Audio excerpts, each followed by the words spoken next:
media mogul. Covers your story will be built from the ground up. King, dominate. He's a motherfucker, the only motherfucker Jason Lee.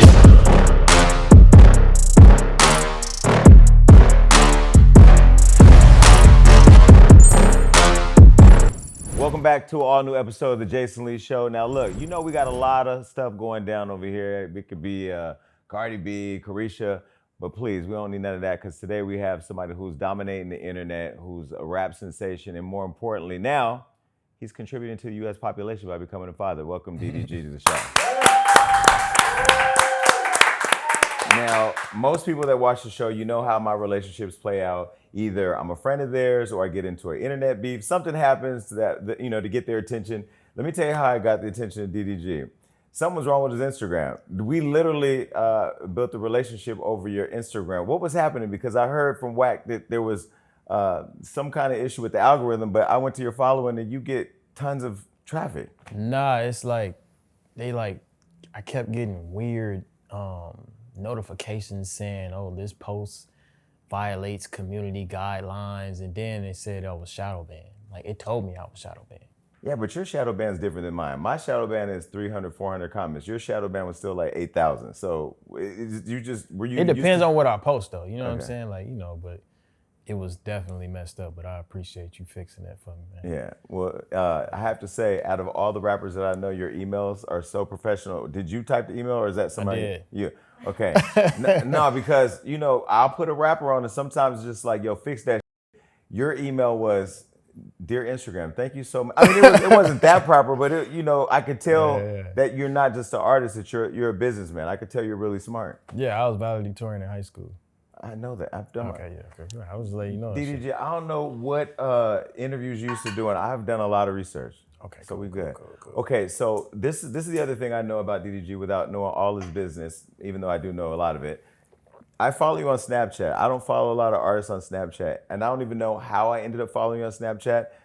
I think I started just seeing posts pop up, and then I just saw you're just so consistent that I followed, and now I feel like I know everything you do every day. Mm-hmm.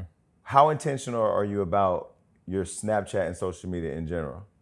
What you mean by intentional? Just like the creation of it all. Because some people like me, I'll get stuff on the go, but it almost seems like you do it all day, every day. I mean, it's just, I'm a content creator at heart. You know what I'm saying? So I come from YouTube where it's like a lot harder. So when I'm on Snapchat, I know how to make a story super duper interesting that's not really nothing. Mm-hmm. You know what I mean? Like a dog crossing the street, I can make it a whole entertaining story. So it's just like, it's just a skill that I got, I feel like. Okay, but where did that come from? Because I know growing up in not in Detroit, but in Pontiac, Michigan. Growing up in Pontiac, you said you were valedictorian. You were someone focused on tech school. Was social media a part of that, or did you want to do something else in tech? Nah, yeah, kind of like I went to school just to go. Like college, I went just to go. Mm-hmm. Like I ain't really need to go to college for what I wanted to do. I knew I wanted to do the content. I knew I wanted to be like a YouTuber. I knew I wanted to do all of this. But I kind of just went just to go. So I picked a major that made a little bit of sense of what I wanted to do, but realistically, even if I graduated, it wouldn't have did for what I'm doing right now. So I don't know much about Pontiac. I know a lot about Detroit. So when I think about Michigan, I often hear Detroit, but as I've learned more about Pontiac is rough too. Yeah, hell yeah, for sure. I don't know why people be trying to play Pontiac like it's just some little tiny city and it ain't, you know what I'm saying? No, I've never heard anybody play. I know, but I'm saying just on the internet, they be like, you from Pontiac, bro. No, but I heard Pontiac was rough. It is, it's really rough. Is that just a Michigan thing or is that just those two cities? Because I mean, everybody knows the history of Detroit, but Pontiac, tell me about that. No, it's like the surrounding cities of Detroit. So Pontiac is damn near like a tiny Detroit. Like Detroit is like the most known city. It's a big city. And it's kind of like Pontiac is 40 minutes from it. Then you got Ypsilanti and all these different cities around it that, is kind of like the same. But it's good parts in every city, but it's also bad parts. So you grew up with one parent or both? Both. They were separated, but kind of like, they was both in my life. Like I can call my dad right now, I'll tell you. But you were raised by a single mom or dad? Like who'd you live with? Or did you go back and forth? I live with my mom most of the time. Yeah. Okay. Yeah. But were you one of those kids that had a room with his dad and a room with his mom? I wouldn't say that, but I went over to my dad's house a lot, but I wasn't like living there. Like I lived with my mom. No, the reason why I asked because I met a kid the other day. I'm mentoring these kids with my nonprofit, and the kid said, "I got a room at my mom's house and a room at my dad's house. He spends half the time with his mom, half the time with his dad." And I just never understood that because my mom and my dad were never together. My dad had a wife. My mom, I'm not gonna say she was a side chick, but she was on the side, and she ended up having a kid like these other 4 women did with all these other kids. And my dad had a wife with a family, but I didn't really have a dad who was a parent really active in my life. I just was raised by a single mom. So I was always wondering and looking at your story what your upbringing was, because you didn't have like the white collar family that had, where the mom and dad lived together in the white picket fence. You had a different type of lifestyle. Yeah. They was separated, divorced. They was married at one point. Like I had this before, but they end up getting divorced, separating. Okay, so as smart as you are, as you got your faculties together, were you raised poor? Were you raised middle class? I was raised poor. Like poor, like top ramen poor, or it went from or cheese from the government in a box? Nah, poor? I would say this how it really went. I don't know if my mama gonna trip if I say this, but it went from like middle class to poor. You know what I'm saying? Like we was kind of cool, and then it kind of went down, and then now we up type. No, I know you're up, but the reason why I'm asking you is because what I learned after your boy Ali was here is you guys have this influence over young people that watch you and who are sitting at home right now trying to figure out, what the light in their dark story is, because either their parents aren't together, they don't know what they want to do with their life, or they don't see opportunity. I think our intersection, we both come from, little cities that, may not be on the map for all the best reasons, but, there's a lot of people there with, star quality like you and myself. So I'm just wondering, when you were in the middle class, lifestyle with your family, what went from it being cool to like not cool? You mean like when was like the turning point of it like being a bad situation? Correct. Just not having hot water. Have you ever had to live without hot water? No. Yeah, see, I struggled a little more. I had to live without hot water at one point. That was like the wake up call for me as a kid. Like, damn, we really f***ed up right now. For like a period of time? Like I'm talking about, I had to really like put water in a bucket with like a turkey baster, or however you say it, and boil the water and pour it in a tub to take a bath. And if sometimes I might pour it in the tub, I'm a kid, I'm like 13, 11 or something like that. Sometimes I'll pour it in the tub, and the little tub thing would be, I wouldn't have the, the stoppers in there, and then all the water would go. So I had to redo it. Like I used to live like, but how long? A little bit. How long did you guys live like that? Maybe like a couple years. Really, with no hot water? No hot. No, we got the hot water back on. Like maybe like a month without it. Maybe. I might be exaggerating a little bit. That's still a long time though. Yeah, it is. What is wrong with the water in Michigan? That's Flint. That's not Pontiac. But it's no hot water in Pontiac. Flint. No, that's a financial issue though. That's why we. I'm just saying, it sounds like there's water disparity in Michigan. Yeah. It's a water crisis.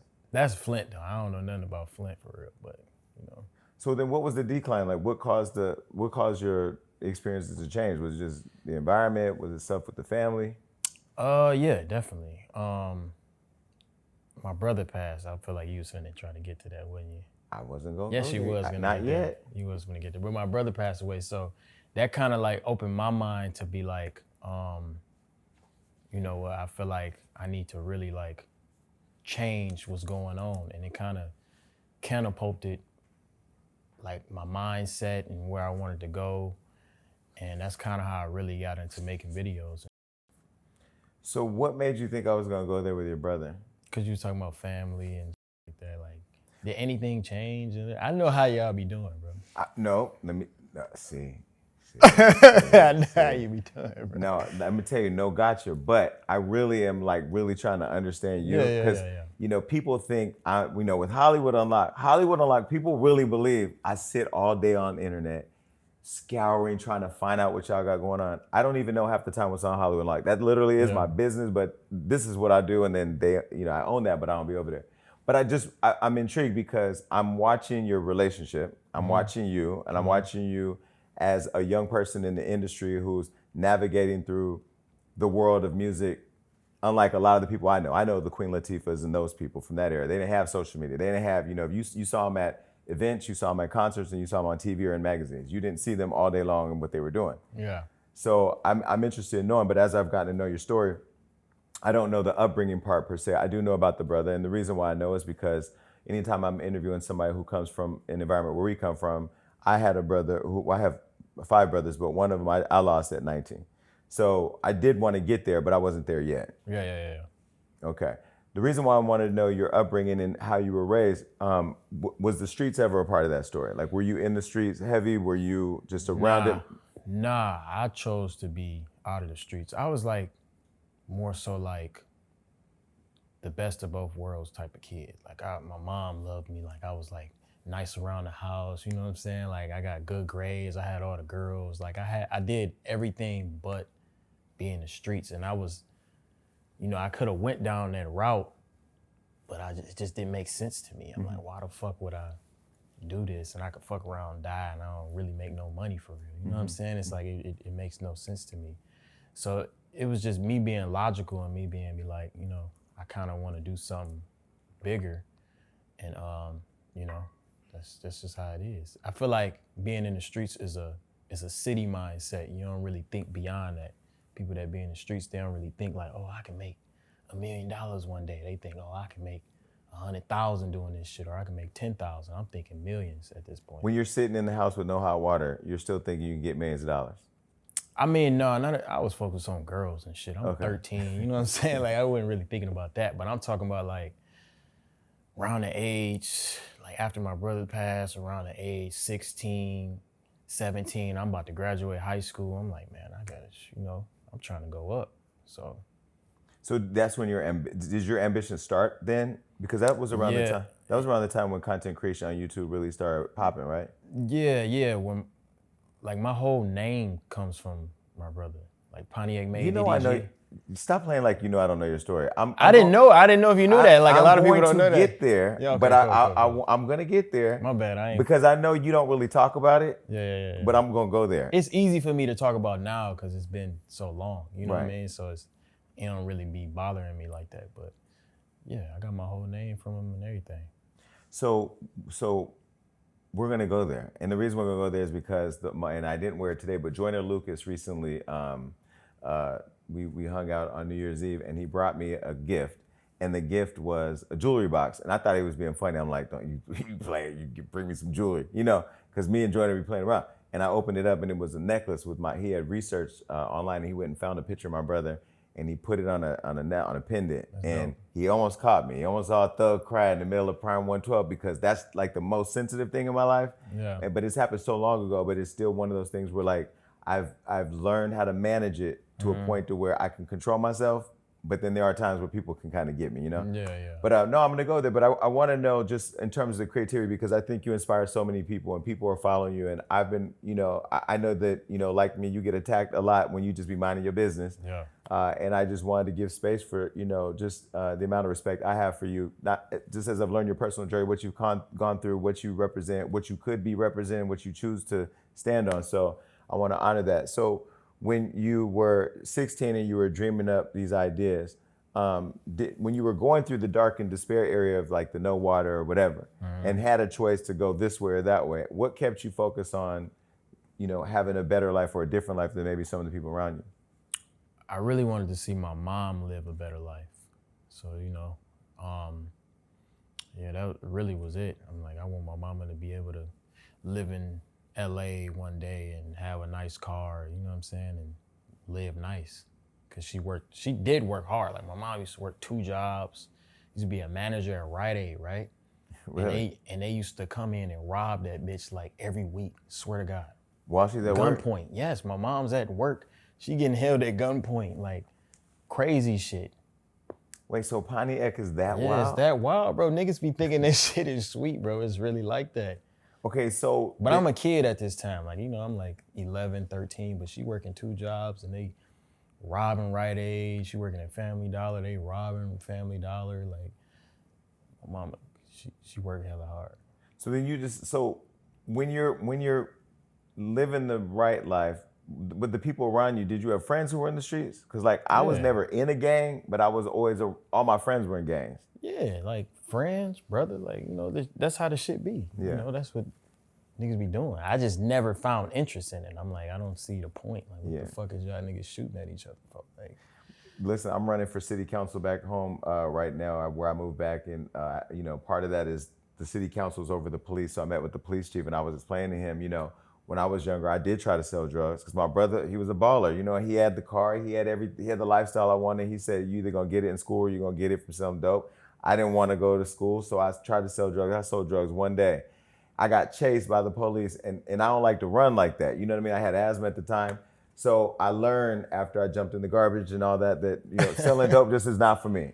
yeah, so I tried. It ain't enough for what you get with it. You know what I'm saying? Yeah, it's not enough. You know, but I know it's levels to it. We ain't gonna get into that. There is levels to levels it. To shit, we've seen Scarface, you know, but that ended in a non-good way. Yeah, it always end bad.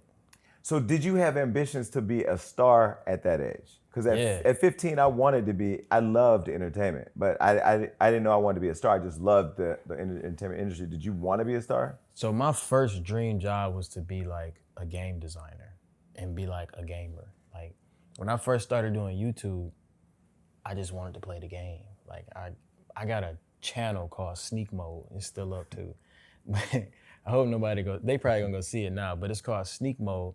Is your face like, do they know it's yours or not? It's just my voice, like when I was younger and shit. But I used to play Call of Duty all the time, and that was just like something that I did with my time, and that's what I wanted to do. So from there, I kind of got into the other shit, but I was around the music shit because my dad was an engineer in Pontiac. So he engineered all the local artists and shit like that. So we had our own little studio, and I used to make songs. I got songs from when I was like 7 years old and shit. For real? Yeah. Wait, so the gamer life, so were you a nerd? No, see, I'm telling you, I was like the coolest. When I think of gamers, I mean, until I see like you or Kai, I really thought gamers were just nerdy people with headsets. Like, because I'm old, I don't know, that's not my thing. No, I'm saying like, I'm telling you, I was like the cool, like I did everything as a kid. Like I had the girls, you know what I'm saying? Like I did I did robotics before. I don't know what that is. Robotics. I used to build robots. Like I used to do a bunch of shit, bro. Like, but that to me would be like nerdy shit. Yeah, that's nerd shit. But I also played baseball, I won homecoming court. I was the flyest nigga at prom. Like, you know what I'm saying? Like I just was the best of both worlds as a student. You know what I mean? But gaming ain't no nerd shit. That's no, it's a movement now. Yeah, everybody. I don't get the game. Every nigga play the game. I used to play some video games, but I mean 46, 26, I'm way older than you. I mean 46? Yeah, like I played the original Nintendo with the cord. Now y'all got helmets, cameras. I mean, I look at like the people who are streaming now. I mean, they've taken digital media to another level. I mean, of course, Hollywood Unlocked, my show and all that. I mean, I get YouTube, but I mean, I feel like your generation really is master, and that's what I love about your story. When you decided that, you know, you were valedictorian, clearly you were smart academically, but you decided that you wanted to pursue digital media as an entrepreneur. Yeah. And I mean, some parents wouldn't support that, but your parents did. Yeah, my mom was super supportive. Even when I dropped out of school, she was like, hey, yeah, do that shit. Cause I ain't gonna lie, I was making money in college. I know, but I read that you said that if you made $5,000, you would drop out of school, but then you were making $30,000 a month. No, what I was doing is like I was asking my homies, I was like, damn, how much money y'all need a month to like drop out? And they're like, shit, man, I need $7,000. I'm gone. At the time, I'm making like 10, 15. Then I made 30. Then I'm making 40. I'm like, the fuck I'm waking up at 8 a.m. for learning about some shit I don't care about. And go work for somebody else. Yeah. And so when you're making $30,000 a month, at what age? 19. 19, wait. 19, yeah. And at that point you realize like there's just no going back. Yeah. So like what was it that accelerated the drive or the motivation to turn $30,000 a month to $300,000 a month or whatever? I just knew it ain't no limit. You know that. It ain't no limit to this shit. Like the Jason Lee show can be the biggest show in the entire world. You know what I'm saying? And like it's no limit to this shit. So when I when I just knew I can just take it further. Like I even quit my job when I made $700 off YouTube, like the first YouTube check I ever got. Why did you decide to do that? Because I knew I can make money from it. So I'm like, if I can make this much, if I put all my time into this instead of coming to TJ Maxx every damn day, I can make more money. Okay, let me keep track. You got the girls, robotics, gaming, and were you in TJ Maxx? So were you the person at the checkout counter? Were you tagging clothes? Were you finding the layaway items? No, I was the nigga that put the sensors on your clothes. Okay. So I put the sensors on your clothes, and then I'll be a cashier. I try to sell you a TJX rewards card, if you with it, type shit. So you're making $30,000 a month. How are you spending the money?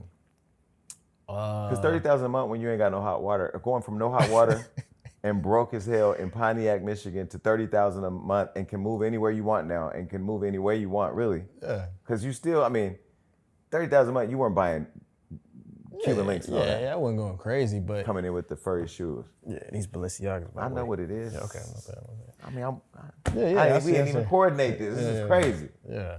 Nah, I moved out here. I moved, Hollywood. Yeah. I moved around the city. I spent it on a nice little penthouse. It's like what? It was like $5,000 a month. Moved here with a Never mind, go ahead. What? No, go ahead. I thought she was finna open the door for Let me tell you something. I like DDG. So I have already told him there are no traps here. Yeah. But what he's gonna learn, see, y'all out there made him think I'm the bad guy. He gonna get so comfortable with me, he gonna get to talking. I'm telling you, as soon as he do, I'm in there. No, so you move. I moved here with an ex-girlfriend from like college and shit. You can go ahead, bro. It's nothing. Like you can talk about that. Hey, you're my boy, and I'm here to take care of you. Yeah, I got you. Okay, your friends in the background smiling because they all know. That nigga got me, didn't he? No. No, okay, so you moved here. You just moved here. Let's just leave it at that. You moved here. Cool. Yeah. Okay, you moved here. You got a penthouse, $5,000 a month, but you still making $25,000. That's a lot of money. Yeah, I'm making good money. Yeah. Okay, so then what was like the first thing you said, okay, I'm just gonna ball out and just blow it back? The first thing? Yeah. But you've always liked the girls, so clearly you definitely was tricking. No, hell no. Fuck no. Okay. Hell no. I'm a trick. Nah, I'm not a trick. No?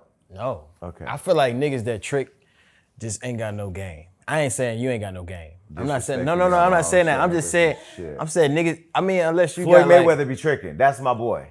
But you got Hold on, before we go any further, fly it in. Just fly it in right now. Just go ahead. Because we going to get into it. Because there ain't no way you going to disrespect him after we give you this gift. Oh, shit, that's fire. We don't even give gifts. This mine? What it say on the thing? That's hard. We don't even give gifts this early in the show, but I'm going to see if he disrespects the champ. Nah, hell no. Okay. Wait, he signed this? Yeah, he signed. Floyd, that's my best friend. Lying. He ain't signed this bitch. It said, what does it say? Turn it upside, turn it up. Yeah, you can take them off. We put it in the case so it doesn't fall out, but. That's cap. That nigga ain't signed that bitch. You got a picture of him signing it? Where's my phone? Hold on a second. Stop playing. You've seen this show. You already know now. This is him tricking me into calling Floyd Mayweather. Why do people question me? I only got one job to do. Champ, can you please, I'm in the middle of an interview with DDG. Can you please tell him that you signed these gloves for him as a gift? Why wouldn't I sign it? You know that. I don't have no reason to lie to him. Them his gloves, especially for you. Appreciate it, bro. Okay, now this I didn't know you were gonna make your debut on my show like this, but I had to call you real quick because he couldn't believe that we got such a dope gift. So I just want to call and just confirm that these are verifiably. Certain gifts is priceless. From all my hard work and dedication, and a strong team. It's all about inspiring. The youngsters that come behind us, let them know they can be undefeated. Undefeated is not always having your hand raised as far as accomplishing what you want to accomplish in life. Yeah, I handed him your gift right as I was telling him that I believe that tricking is okay. He said he don't believe in tricking on women, so I'm gonna get back to that with him because I believe tricking is okay if you got it. Well, he don't want no man to treat his mother bad, so why should he treat a woman bad? Okay, here you go, man. Champ, I'm gonna call you back. We know you a great mentor, man. You ruining my show. Goodbye. Give it up for Floyd Mayweather. That's funny. That's dope. Okay, so now It's you're gonna fire. believe that. No, I believe. I appreciate that. Okay, of course. dope. No, we got you that because we know you're a boxer, and we know as soon as Blueface get out of jail, even though that's your homeboy, he can get it. I would never box Blueface. I know that's your boy. Yeah, that's my dog. Okay, no, so yeah, I wanted to get you this. I was gonna give it to you later, but I just felt like we were on the part about tricking. Yeah. And Floyd Mayweather told me when I was undecided, he's undisputed. I was undecided on how many relationships I would be in at the time because at first I believed in being in one, and then I started wanting to be in more. He said my rule is don't get in more relationships than you can afford. And I said, oh, that was a bar, but he never believed that was tricking. He just thought that was taking care of his girls. So you never thought, as you were getting all this money and in loving women, that tricking had to be a part of that? I feel like the definition of tricking is like spending money on a girl really unnecessarily, and she's not 100% yours. Like, I don't think it's tricking if it's your girlfriend. Okay. You know what I mean? Like, if okay. it's yours, not even necessarily girlfriend, but you know this is the girl like you with, you're talking, or whatever you want to call it. You know what I'm saying? Right. And that's not tricking. Okay. But if it's like you on the street, hey girl, I'll pay your rent. So using your bag to get to bag the girl would be tricking. Yeah. If it's your girl that you got, then you're not tricking. Yeah. Okay. That's what I feel Yeah, I like. don't trick then. Yeah. I mean, let me clarify that. That's good. That's the new definition of tricking. Okay. I'm just saying if you mind and me and you are together or we're sharing moments, it's okay that if you ain't got it, I do, and that's okay. That's okay. Yeah. We know yours got it. We'll get to that in a minute. Let's go back to your brother. What was your brother's name? Darion. How much older was he than you at the time? So my other brother name is Dub. Okay. Right, and he they were where they are. They twins. Oh, okay. Yeah. So he's 30 now, which is 4 years older than me. Okay. And at the time he passed, you were 14? Or how old were you? Yeah, 14. 14, and he was 18. Oh, 4 years. No, I was 16. He was 20. Yeah. How did he pass away? Gun violence. Okay. Let me ask you this. How did you find out? So I was asleep. It was like 4 a.m. And my big sister woke me up. And then she said, hey, they did this and whoop, whoop. And then that was it, I don't want to go too deep, man. I ain't trying to get sentimental on your show, man. I was there when my brother got murdered. I actually planned a going away party. I was going to move to LA and follow my dreams.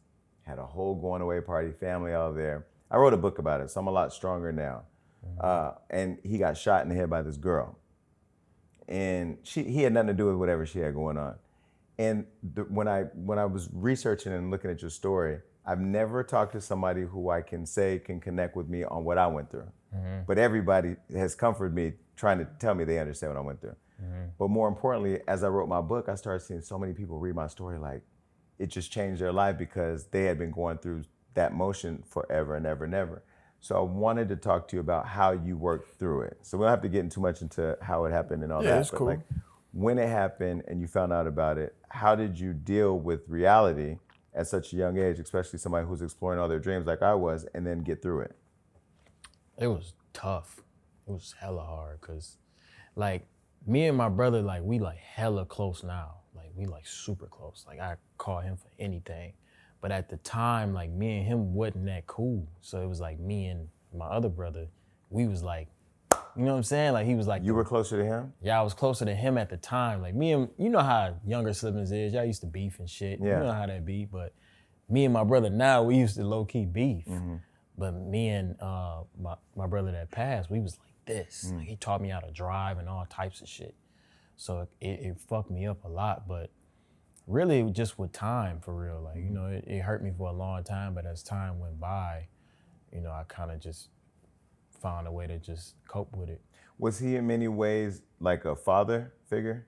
No. I wouldn't say that. Okay, because you were still, your father was active in your life. Yeah, we was just like, he was a great big brother. Yeah. I would say, yeah. So when you go through that experience, did you take on more of a responsibility as the big brother, man of the house, kind of helping everybody get through that, or were you going through it as everybody else was going through it on their own? Yeah, we kind of just went through it on our own. You know, I'm a kid. Like, I was just going to school, doing what I regularly do. I wasn't really trying to step up or be like a certain type of nigga. I was just going through it like everybody else. What were some of the ways that you cope with it though? Because, you know, black folks, we don't like to talk about mental health. I didn't go to therapy. I just... Yeah, I didn't do none of that. I just let time go by and just kind of just not try to think about it too much. Really? So you weren't consumed with it like I was? Because I was consumed. I mean, I wrote in my book, it was an episode on Oprah where Dr. Phil and they had went to this woman, and this woman her daughter had been murdered at 18, and she went on the show to tell the story, and Dr. Phil, they were like about to wrap up, and Dr. Phil said, so now that you told the story, what you gonna do? She said, well, honestly, my plan was to go home and to kill myself because I just wanted to tell her story. And I mean, I was sitting there watching it, somebody who had been like in this depression for 10 years, drinking, hurting people, but being very negative. And Dr. Phil said, why would you choose to go home and kill yourself?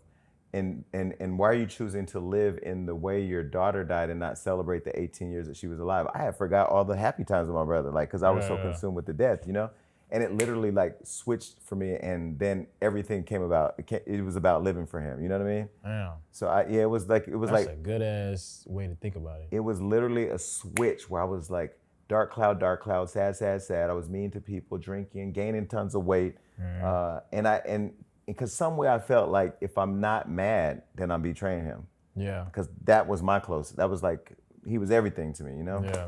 So yeah, I always wonder like how people go through their healing process. Because the fact that you turned out the way that you are, the fact like when I see you sometimes clapping back at haters, people don't know people's story.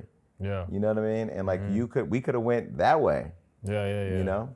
Yeah, a lot of the people that hate on me or talk down on me, like they don't understand I've been in a position before. You know, I didn't grow up rich. You know, I feel like that's what a lot of people think. That was a flex. He let y'all know he got the bag. Just keep listening. I didn't grow up like, oh, I got money, this and that. Like, it was a real grind to get to where I'm at. And I feel like a lot of people don't take that into consideration when they speak negatively on me. You know, they don't think like, oh, this is one of me. You know what I'm saying? Like, this is a person that lived in bad conditions and flipped his mindset and made something positive out of it. This is somebody who grew up with no hot water. Hot water, man. Come on. Who said, I'm gonna get rich so my mom don't have to get robbed at work.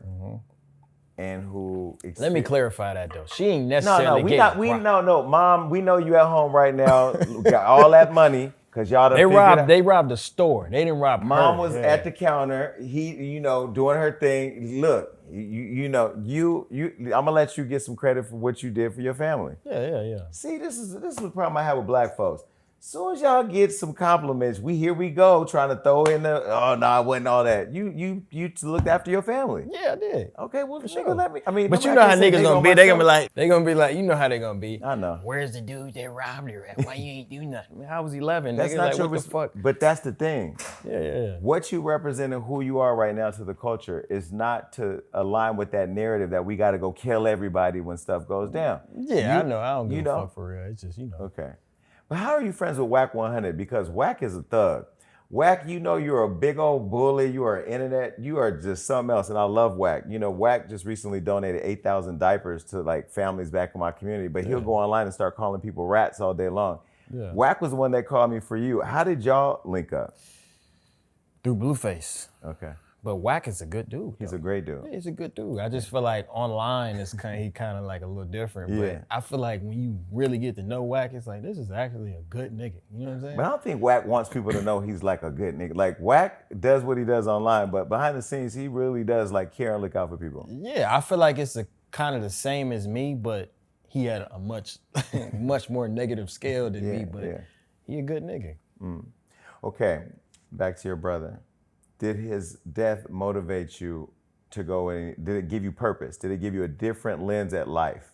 For sure. So this is how I really started my entire content creation, like really going in on it. So I didn't have like no camera or nothing for real. Like I had like a little Nikon camera. It was like terrible quality or whatever. And when he passed, my mama got a bunch of donations for his funeral. And she had extra money, and she asked me, she was like, do you want a car or do you want a camera? And I was like, I want a camera. And I got that camera, and then it just made me want to go harder because I had a brand new camera. And to then create I got content. I got my first viral video. Doing what? Okay, I'm gonna tell you. So the first video that popped off, right? I started doing reactions.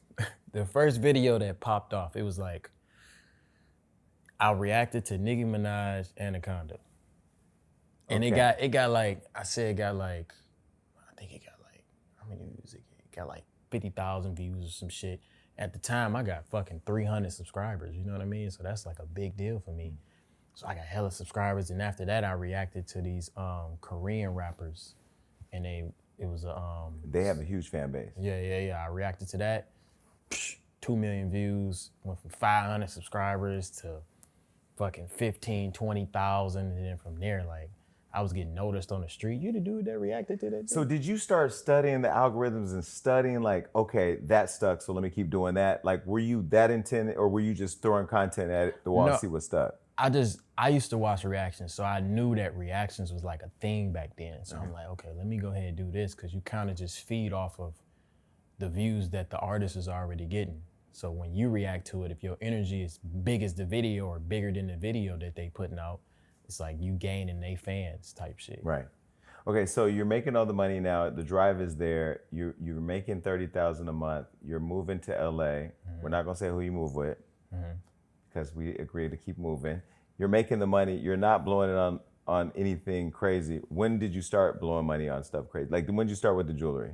My first shit was, I'm gonna stop cussing. I know how this YouTube stuff go. My first purchase was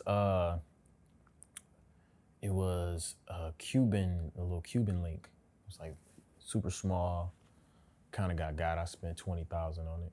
I didn't have no money like that too. Like, I had money, but I ain't had like over 100. Like, I had. And then you went and blew it on a Cuban? I was blowing money, bro. Because you wanted to start living up to the lifestyle? Yeah, I lived in LA. Like, I'm from Pontiac. I live in LA. I got my own little penthouse. You got hot water now. You Yeah. got everything you never had. Yeah, I got Did you ever buy a Pontiac car? No. Because you know there's a Pontiac car. You know that? Yeah, I know. Okay. Well, that would kind of be fly if you took a Pontiac, like an old school Pontiac, and flipped it. Yeah, that would be cool. But I'm not really into old whips for real. I'm saying album cover. Yeah, you're Something. You're right. That's hard. Creative directed by me. Yeah. Okay, so now when do you go from YouTube to now I'm gonna rap? Or you had already been doing music? Yeah, I was kind of like messing with the music. So I started doing diss tracks. When I got out here, I got like super big. Like, it was like everybody was watching me type shit. So I got into the diss track era. And from there, people was like, man, I really like it. Like, it was getting like 5-10 million views. Mm-hmm. So I'm like, shit, these niggas really fuck with my music, so let me go ahead and take it serious. And then I just started really making music. And so when you were doing diss tracks, is that what turned you into a troll? Because you're an internet troll too. No, that's not what turned. When I did the diss tracks, I was strictly clout chasing. Really? 100%. Like, can we give it up for him admitting to clout chasing? But here, let me catch it though. Watch, because this is how smart it is. But you weren't clout chasing for clout. Were you clout chasing for clicks because you knew how the internet worked? I was clout chasing for money. Like, it was like more so like, okay, diss tracks hitting. I ain't got no beef with Yachty. I ain't got no beef with Rice Gum. None of these niggas that I'm dissing. But Rice Gum is huge. Yeah, he's huge. See, I'm like, he went to Rice Gum. Yeah. Y'all are trying to. Who are they? I don't know what baddie y'all be beefing with online. He's talking about Rice Gum, who's the biggest. Yeah, and these people know that. Like, I told them, like, even after the little Yachty shit, I told them, I'm like, bro, it's just entertainment, bro. Like, you know what it is. Whoop. So at the time though, like, I'm not thinking like, oh, I'm finna get into the industry. I'm finna start rapping and shit. I'm just trying to make a bag. I'm trying to pay my rent. I'm trying to buy the newest whip. You know what I'm saying? Wait, so when you were doing it, you would tell them in advance of the beef? Like that you not necessarily. Like, the Lil Yachty thing was like completely bait. It was like, I knew I had so much reach, and I had said something like, Lil Yachty, Lil Yachty shouted me out, y'all. Because he said DDG in his song. I knew he wasn't saying me. He just said DDG. And I'm like, Lil Yachty shouted me out. I made a little YouTube video. So they tweeting at him, all types of shit. He like, I don't know who the hell DDG is. And then I took that as like, oh, okay, I'm finna diss him. But I didn't really give a fuck. And it was just strictly for content. Okay, those days are over though. No, but like how, because now you see like nowadays though, people aren't just doing it for cash or they like people won't even get their music talked about unless there's a beef. Yeah, I know. You're never gonna become one of those people. Hell no. Okay. Nah. Cause that's taxing. I mean, just emotionally, energy, you don't now even like I be in the rooms with these folks, so it's like, if I'm a diss a nigga these days, it's like I really don't like the motherfucker. Like, yeah. You know, I don't really, I like living comfortably. I don't want to think, I walk in this room, I damn near gotta fight a nigga. You know what I'm saying? I'm a cool nigga. Like, I'm cool with everybody. So, yeah, you know, those was the days where I never imagined myself being as big as I am. Mm-hmm. Yeah, I watched on your Snapchat. I'm gonna tell you the one day I didn't like you. Okay, this is just, I gotta be honest. You went to Beyonce's birthday that day. That's it. That's the only reason why. Because I wasn't there. I mean, that was dope. That was a very fun experience. You know, it was eye-opening, like, cause you know I didn't met most of the people in the industry, but there I didn't met everybody. Yeah, like, damn, these motherfuckers. You know what I'm saying? You gotta think about it. I'm 26. These motherfuckers, I've been listening to these people since I was a baby. You know, Yeah. So it was just dope to see. But isn't Beyonce one of the nicest people you ever met? She is. She's very nice. Yeah, she's like your girl. Yeah. That's it. They're very. Stop. See, he's smart. He's not gonna play me. This is my arena now. Wait, no, but they're very similar. Like I love you, Halle and Chloe. Chloe's been here on the show. They came to my award show. Hopefully, you guys come this year. I'll make sure you guys get the invite. But I mean, I said at the award show I had to cut it out a little bit because I kind of got caught up in my speech. I made everybody get up and clap for Halle, and I said, y'all be fucking with these girls. Don't fuck with them, I'm gonna fuck with y'all. But I cussed everybody in the room out. And I had to look, there's 900 people in there because I see what they get online, you know, I see what you get online. And I just feel like jealousy is the new clout. You know what I mean? It's you know, when we Black people and brown people start making strides and creating lanes and then like bypassing the expectations people have for us, here come our people cannibalizing us. And it'd be like, wow, for real?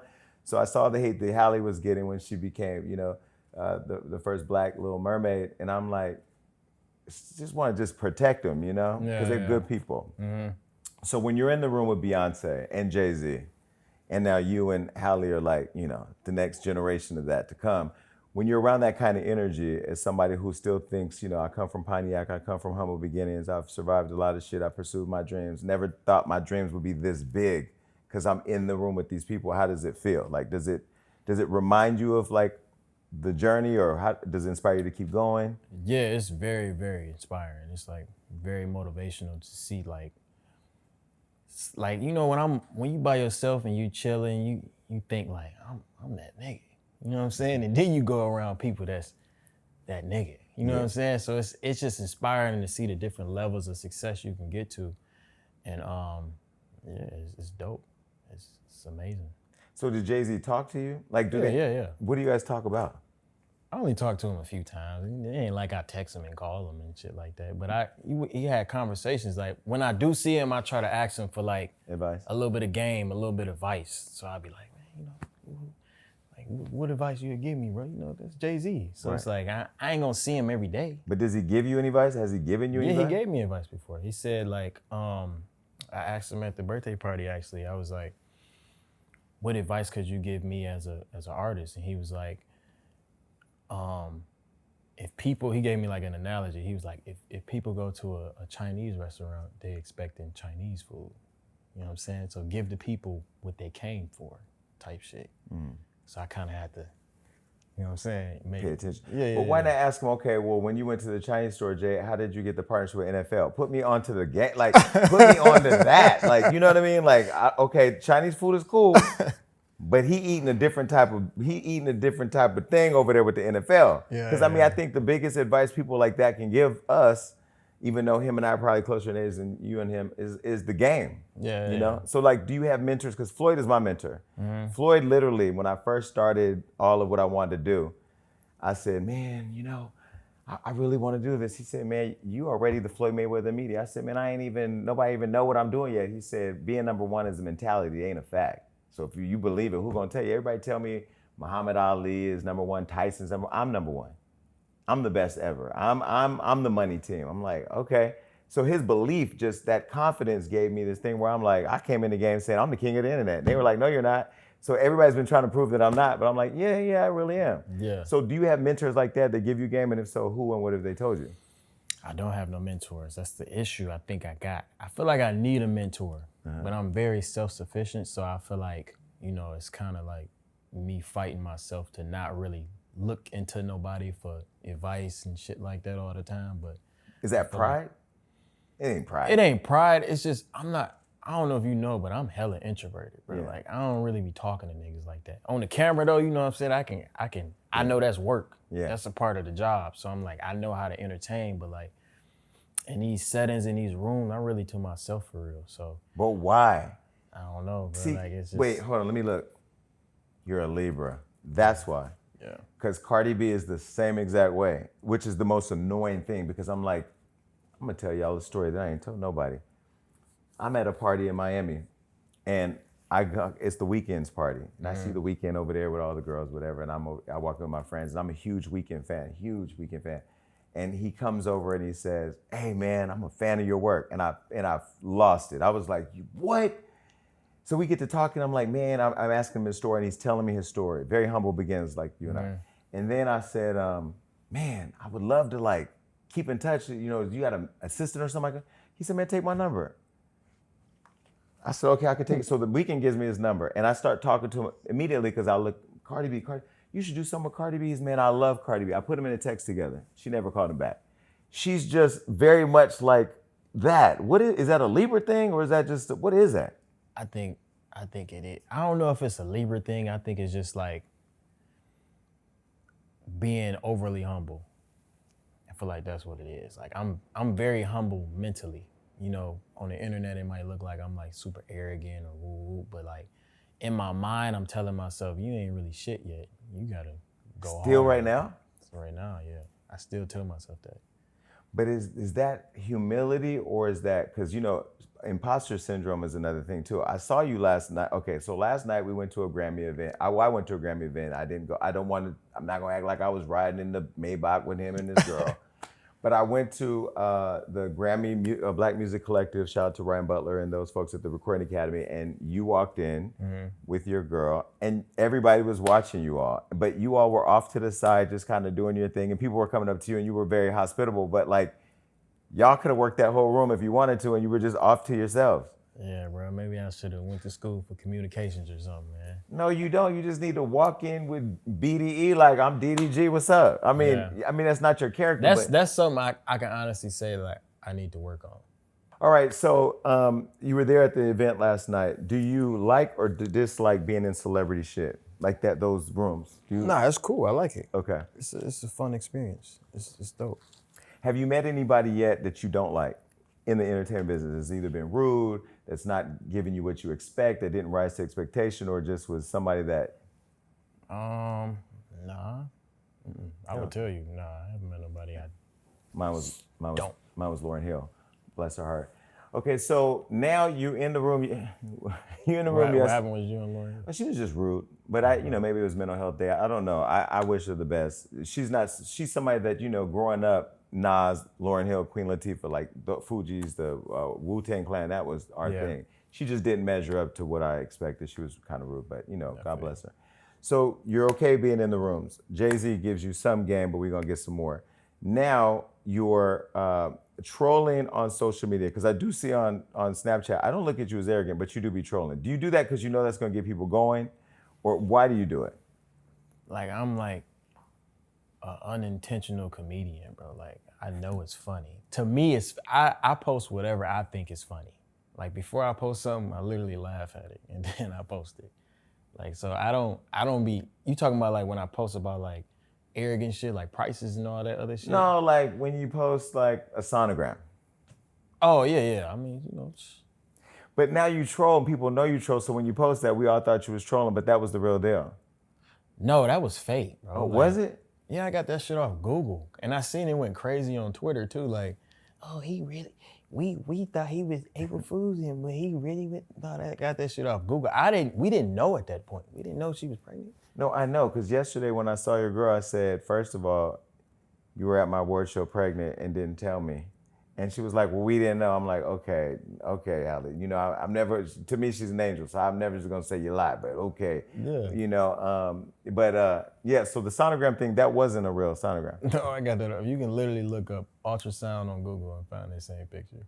But then were you really pregnant together at the time and just didn't know? What month was that? No, she wasn't.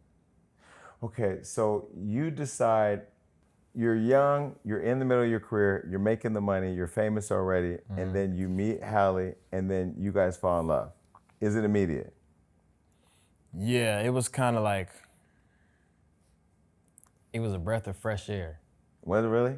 Yeah. Why? It's okay. No, This nigga trying to get me. no, I'm just asking, because a breath of fresh air when you have been suffocated. Yeah. Yeah, that's what it was. Yeah, it was just a breath of fresh air, you know.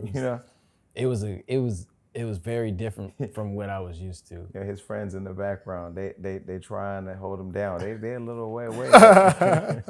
So,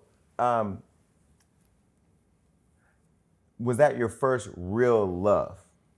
Like first real relationship? I mean, because I've been in a few relationships before that. Once coming from high school, like, But yeah, I've been in a real relationship before that. But this is my longest relationship ever. Like I'm usually 1 year done, But it's like this been going on for over 2 years now, so it's dope.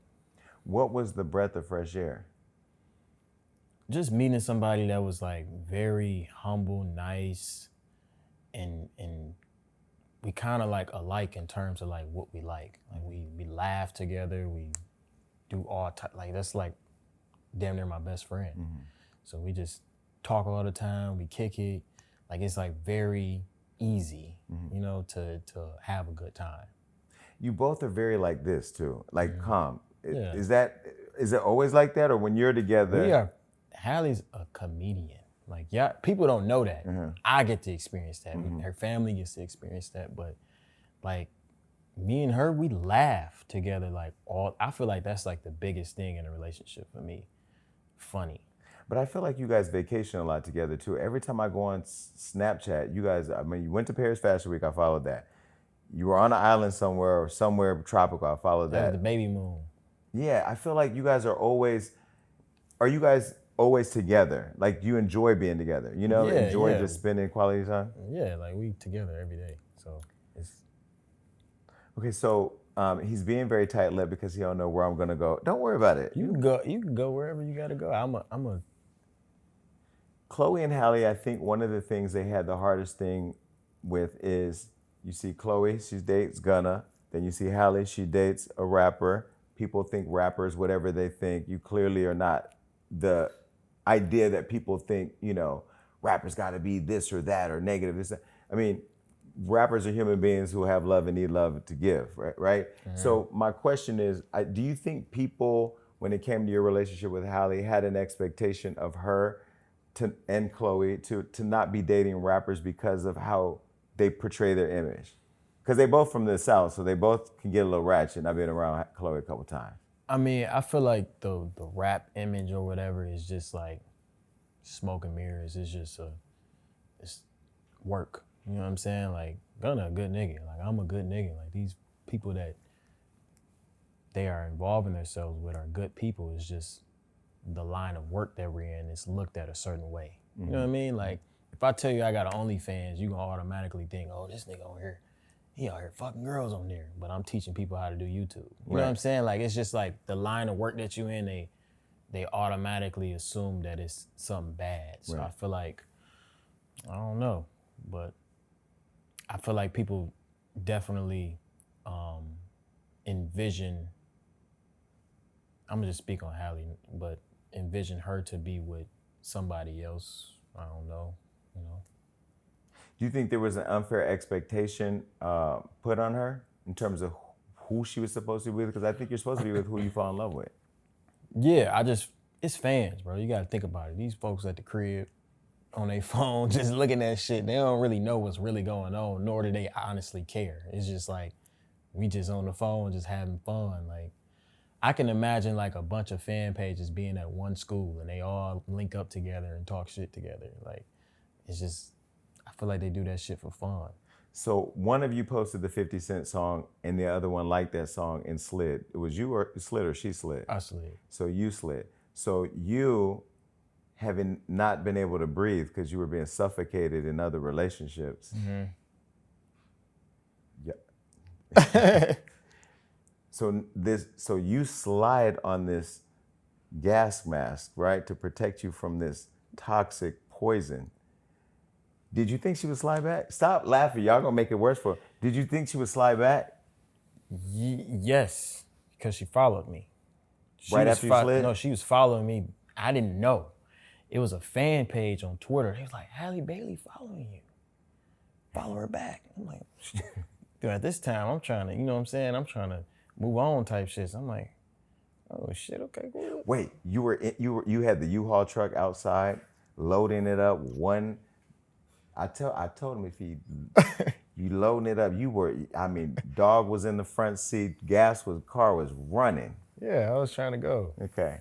And so I like DDG. You can come back anytime, by the way. Okay. So you slid. Yeah. No, she was following you before you were following her. Yeah. So you followed her back. Yeah. Immediately. Then once the follow happens, that's the first part. And then you slid, and then she slid back. Yep. And we start talking. And then I start texting back and forth. And then, you know, I had to break the ice because I wasn't trying to be that nigga that just texts. So I threw a FaceTime on randomly. Shirt off, everything, FaceTime. See, here we go with the thought. Now, he told you his OnlyFans had marketing classes, so y'all can go download that and send it to us and let us know what it is. But okay, so you call her with the shirtless. Now, did she start singing Angel right then? No. Did she have a harp in the background? Like what? No? She was in the car with her cat. Her cat was in the car with her. I guess she was on the way home or some shit, but she answered the FaceTime. We was talking, whoop, whoop, and then I set up the little date. Let's link this day, whoop, whoop. Wait, you set up a date? Yeah. I don't see rappers that go on dates. I was on tour at the time. Okay. I was on tour with Kevin Gates. Who's the nastiest rapper. Kevin texted me a couple weeks ago and said he loves when I say positive things about Kevin, you are a nasty, nasty person. Sexually just nasty, but you know, you're on tour with him. So DDG is on tour with the nastiest rapper in the business. He DMs the woman who's going to become the mermaid. Mm-hmm. I didn't with know a shirt off. I didn't even notice at the time though. Like I just knew of her type shit, and I'm like, and they told me she was following me, so I was just like, you know, and she's at this pretty time, as fuck. Yeah. So I'm like, I'm trying to date at this point. Yeah. You know, I'm like, you're trying to breathe because you are life support. Yeah. They were pumping your chest. You were almost out of there. Mm-hmm. Okay, so you slide, the shirt's off. That's your trap, Mm-hmm. your thirst trap. She's in the car with the cat, which I'm allergic to. I hate cats, by the way. Now, she has your attention. You have her attention. And do you feel something right there? Because, you know, I watch you guys now, and I can tell you guys really love each other. And that's, you know, that either happens over several years or that happens instantly when you know, like, we caught a vibe. Yeah. You knew you caught a vibe. Yeah, okay. For sure. Like, my expectation of her when I first met her was like, she gonna be super, you know what I'm saying, like closed off, like, you know what I'm saying? Like, I didn't expect her to be as cool as she was. Like, our first date was great. Like, she really led the whole date. Cause I'm like introverted, like I said. Yeah. She like sparking the questions, talking, woo woo. She was looking hella nice. She invited me to go to the movies. And, you know, it was like, she was like leading the conversation. She's an Aries. Yeah. She's a fire sign. Yeah. Okay. So I felt like that's what really captured me. I'm like, damn, like she cool as fuck. Now I looked at some of your last relationships, but I'm not gonna say no names because, you know, I don't believe in going in reverse. I believe life is about moving forward. Yeah. Do you feel like she treated you with love and respect from the very beginning? Because it just seems like she's the type of person that's like that. Yeah, for sure. Yeah. Yeah, 100%. And you felt like you deserved that. Yeah. Okay. Yeah, I'm a very loving person. Like I'm there for anybody around me. If I fuck with you, then I'm gonna show you that I fuck with you. So how do you go from the movies, the shirtless phone call with the cat, sliding on Instagram, to we're having a baby? That kind of just happened. I ain't gonna lie, like I ain't even, you know what I'm saying? I wasn't we wasn't aiming for a baby, but it kind of just happened, and then what we gonna do? Well, there are choices, but you chose to keep going forward. How was the conversation about what do we do? Because you're on tour and you're successful in your own right and have been. She's successful in her own right and just came out of like the biggest movie ever and all the drama that came with that, which was just racism. I'm gonna call it what it was, but she was phenomenal. That's a very big adult conversation in your early 20s. Yeah. I feel like both of us have the same interest in being parents, and I feel like she always wanted to be a mom. We always kind of just gives off that type of energy, and I always wanted a kid. So from there, we just made the decision to just go through with it. And so the whole way through, so before that, so you got attacked when she got, all the racism I talked about happened. You said you thought racism was over. Dumbest shit I ever heard in my life. But I wasn't even saying it. I was saying it sarcastically. Okay. Obviously, racism wasn't over after Martin Luther King. You know how people run with shit. Like, I tweeted some shit the other day. You probably gonna bring it up later, but people. Stop trying to think ahead for me. Man, I tweeted some shit the other day, man. They spent that shit so crazy, but I deflected so stupid, man. Ooh. Okay, but look, he's smart. The reason why I'm asking all these questions is because I'm really good at what I do. We're gonna learn. When you said that you thought racism was over, were you trolling? Or I wasn't trolling. I was just in the moment responding to what he said. Okay. And trying to make up an analogy to make sense, to kind of bring light to the situation and make it kind of lighthearted and funny. Obviously, racism is not over after. And you're aware of that? Yes. No, Amanda Seales was on our show here, you know. I brought it up. Yeah. Amanda trolled you online. You clapped back at her.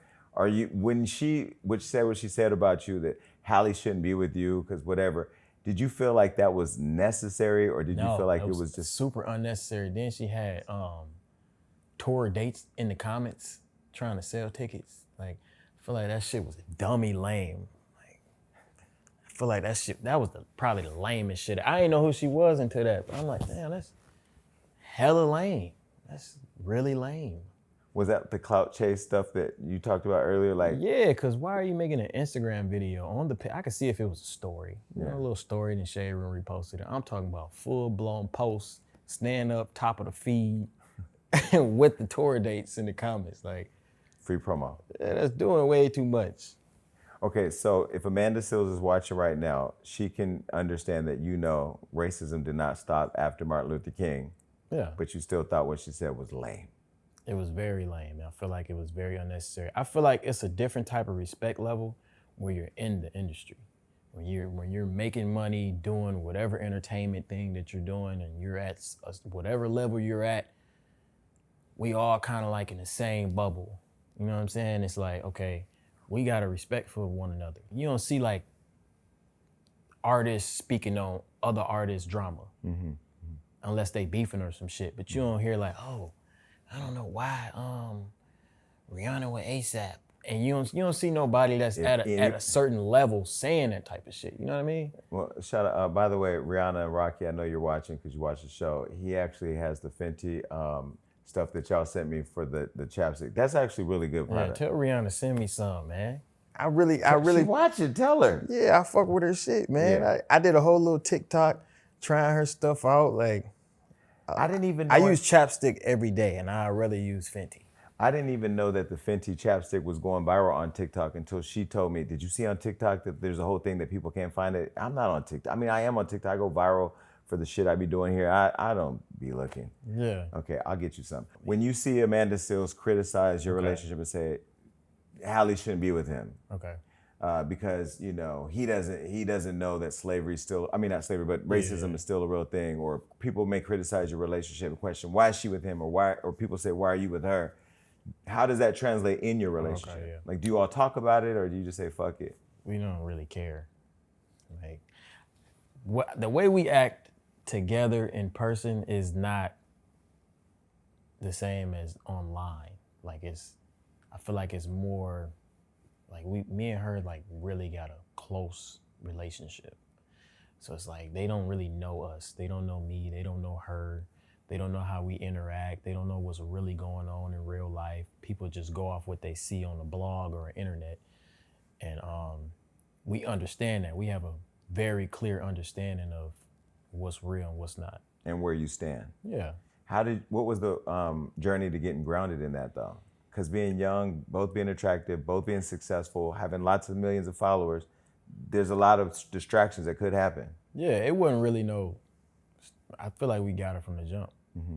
I don't think it was really like a build up to, kind of understanding that. I feel like she been in this shit way longer than me. So she been in this shit since she was a kid. Mm-hmm. And I've been in it enough to realize and know what's real and what's not and how people can spin shit. So, I feel like it's easily to understand.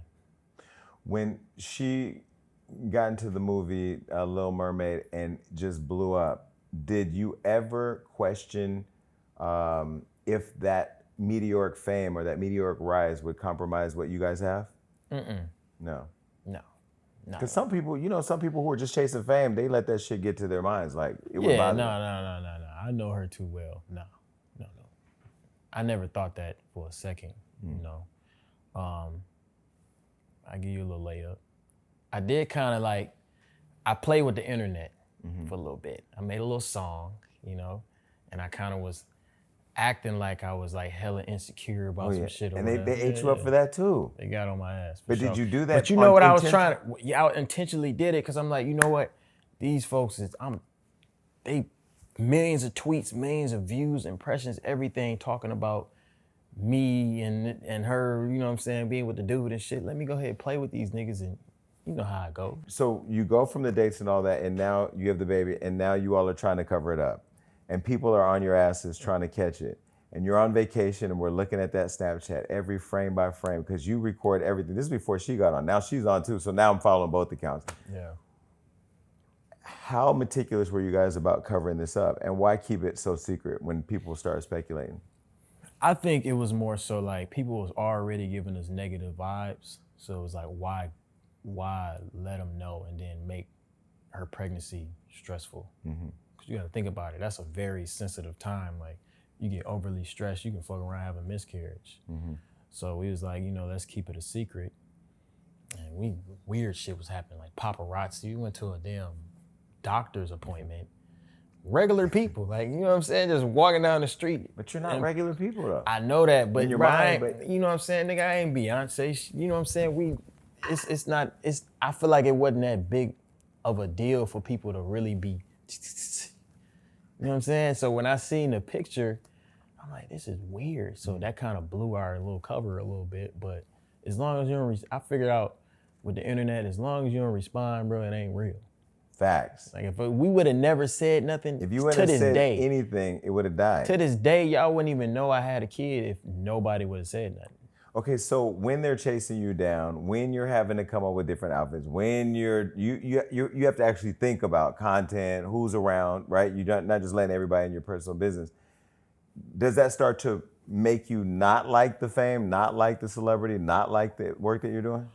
I mean, I know how to flip the shit to make it beneficial to me. So it's a love and hate with it because, without the last thing you want to have as an entertainer is to nobody to give a fuck. True. So it's like, they gonna hate me regardless, but as long as you paying attention, I'm making money, So it's like, it's just a part of the game. But I do hate not having privacy. I do hate having to watch what I tweet. I do hate having to watch what I post now because people are gonna try to spin it and then go on a blog and whatever. But you know, that's just an indication that you're going up. People give a fuck. So now that she's rolling out the content, showing all the shoots she was editing and all that, were you behind all this? Like, were you showing her how to do that? Because you mastered social media. She was good with social media, tweeting here and there, but like you know it in a different way. Yeah, I mean, I kind of assisted her on how to, how to post and get the people, whatever. So, but it was all her idea. Like I let her just take the reins. I ain't want to be like the one to like say, hey, we have a kid and this is the picture and this and that. So I let her have that. That's her moment. I even had Blueface. Blueface has been here twice. I had Krishan here twice. There was a moment where I don't know if Blueface and Krishan were here, and I asked them, "Oh, you hang out with DDG and Halle? Have you guys double dated? Are they pregnant?" They would not tell me. I kind of felt there was a hint where they almost told me, but they realized what I was doing. They didn't tell me. I'm like, man, y'all some haters. Yeah. How are you training them on how to be master trolls? Because Blueface and Krishan is a whole other thing. They on a level. Are you coaching them though? Like who? No. Okay, because you're seeing it. Would you ever troll that hard? Nah. That's a lot. Nah. But you see, like when you don't give a fuck, they don't give a fuck either. You see how far you can take it before. You know what I'm saying? If you show that you give a fuck, that's when people are gonna try to crucify you. Right.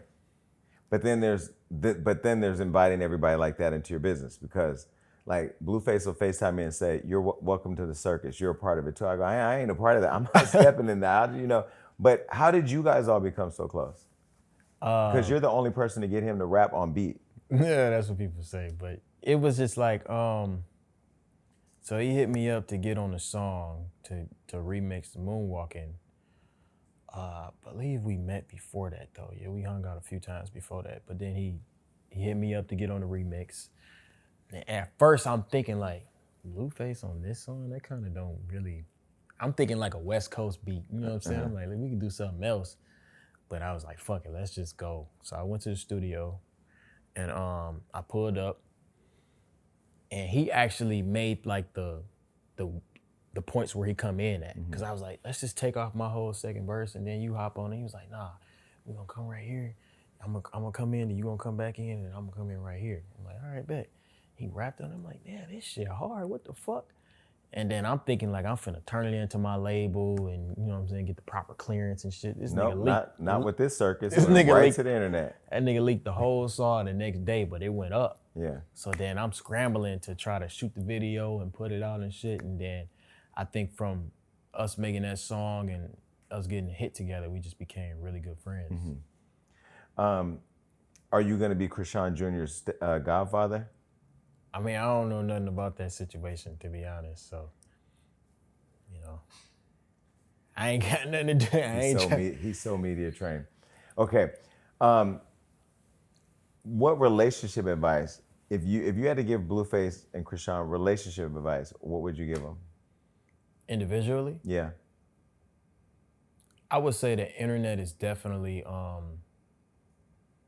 the internet only show certain amounts of your relationship on the internet.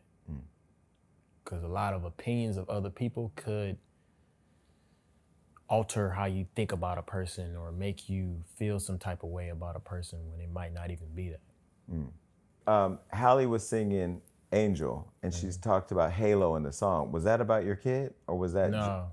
That's just ironic. Yeah, that was just ironic that she said Halo in that. Okay, we have another gift for you. It's on the side, yeah. Oh. Okay. I like it here. We do gifts at this show, people. Oh, that's fire. That's hard. We try to be a little thoughtful. That's hard. Halo's dad. No, but you like watches. I know you're a that's watch guy. fire. What the fuck? That's crazy. Oh man, appreciate that. No, of course. Listen, that's another thing you and Floyd have in common. His watch collection is insane. Yeah. That's hard. I like that. What is the most exciting part about being a dad? Like when you look back over how you were parented or how you were raised, like what is the like right now it's like I was talking to one of my homies and I was like, Right now, you ain't got a kid, do you? No. I have 2 dogs. And I don't even know where they are right now. Nah, I was talking to my homie. He was like in this stage of their life, you just literally just keeping them alive. That's like the main focus is just to keep them alive, feed them, change their diaper, burp them and shit. Like it's really nothing else to it. But it's still fun. Like it's dope because now he's starting to like hold his head up by himself and shit. He kind of like hold his bottle a little bit. You know what I'm saying? Like, it's just dope seeing them do new regular shit. So. Are you obsessed? I am. Really? Yeah. Okay, when your baby was born, did you cry? I didn't. You didn't? Some people get all cry. Were you in the room? Yeah, I seen the whole thing. Did it scare you? You know what really scared me? What scared me was it's like this little needle they put in a hand and they take out so much In the blood. baby's hand? No. Oh, in her hand. Okay. And I was seeing it and I was seeing the blood they was taking. I'm talking about they was taking out blood. For what? Oh, in case she has a issue with the pregnant. No, like the medicine and shit that you use when you have birth or whatever. But I think so. It's just an IV. It was like a strong ass IV. But they were taking all the blood out? They was taking the blood out and shit. It was like, I don't know what the fuck they was doing. Don't quote me on it. But I was watching the blood and I started getting a little fainty, like I was finna faint and shit. But when I went down there and I seen it, it don't look real, bro. Like when you see this shit happen, it's like, it's no way this is really how the fuck I came out. Like when you look at the umbilical cord look like a piece of candy. Like it's like, it looks weird, bro. Like and you were able to stomach that whole experience? Yeah, cause I'm thinking to myself, I'm like, this is crazy. Like life is actually, it's coming to life. And I helped put his head out too. Okay. I put his head out a little bit. Before, because I know y'all, we just ended a conversation, don't attack me. I can't even wipe my dog's butt or do anything because it's just a lot. I don't know. You didn't at all you felt happy? It's a beautiful thing. Really? It makes you think like, it really makes you repurpose and think like, it's absolutely no way in shape or form that there's no God. Cause it ain't no way, it's no plug, it's no charger cable to the back of us and we really come out that bitch fully functional. Right. It's crazy. Did being a father change you as a man? Yeah, I feel a lot more mature. I feel like an actual grown up. I feel like before that I was much more childish. I was much more careless. I feel like now I literally, like 89% of me is living 100% for my son. Wow. You know what I'm saying? Like, you feel that immediately? Yeah, bro, cause it's like, damn, this is really, you know what I'm saying? When he grow up, he gonna look up to me like, daddy, you know what I'm saying? Like this is, he gonna look up to me. Yeah. Type shit. So it's a dope feeling. I can't really explain it. Okay, so you brought up Rocky and Rihanna earlier. Rihanna has not been on the show yet because she keeps getting pregnant. She's not pregnant now, just be very clear. Y'all gonna take a break for a little bit though? Yeah. Okay, no, I'm just saying, because when I bought my dog, it came home and it was looking at me, and I said, I need to find something for you to play with, so I went and got another dog. And now they live together, they play together. We'll be able to get through at least one more tour, 2 more tours. Yeah. Okay. I definitely want more kids though. I thought I was like an only kid, one kid type of nigga, but after seeing, like going through the whole newborn phase, I kind of like it. Like it's Like dope. you want how many? 2, 3, 4? I think 3 max. Okay. 3 max. So you want a girl? I don't know if I want a girl. Because if I get a girl, I would obviously love it, you know? Yeah. But I'm saying like, But you know, the girl's gonna run into like the old DDG. that's what I'm saying. That's what I don't want. You know? Because then that old DDG meeting this DDG who loves his kids, that's gonna be a different type of energy. Yeah. Yeah. Yeah, nah, I can't. I don't know. You know, if it happened, it happened. You know, I feel like having a girl would definitely grow me even more. But having a son is just different. Like, we gonna play the game together and shit, go to his basketball games. And you know what I'm saying? Like, I can't wait to do that type of shit. Okay. I made Blueface promise me to never tell his son, don't be gay. Don't never tell your son, don't be who he is. Okay. I love Blueface. I don't know. People want me to hate Blueface. I just be face. Well, he's in jail now. Yeah. I did say yesterday on live that I was going to invite you to go with me to visit him in jail. Have you visited him yet? No, I haven't. Okay. If you have time before you go on tour or whatever you all do, I want to go visit him. But I don't want to go by myself because then they already got me and Blue. They already start rumors online. You'll go with me. We'll go together. It'd be the bro thing to do. You're supposed to visit your friends in jail. Yeah. Before he goes somewhere else. Okay. So when you're at home, are you an artist that's always in the art? Or do you all do music together? Are you all going to have music together? I mean, your fans both love you. Yeah. I dropped a song called If I Want You, and she was originally on it.